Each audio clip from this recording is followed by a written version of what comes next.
అన్న పసి పిల్లవాడు నవాడు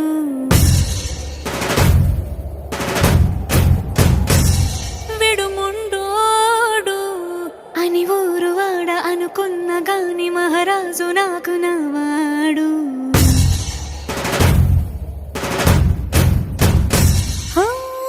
మాట పెడుసైనా మనసులో వెన్న రాయిలా ఉన్నవాడిలోన దేవుడెవరికి తెలుసును నాకన్నా.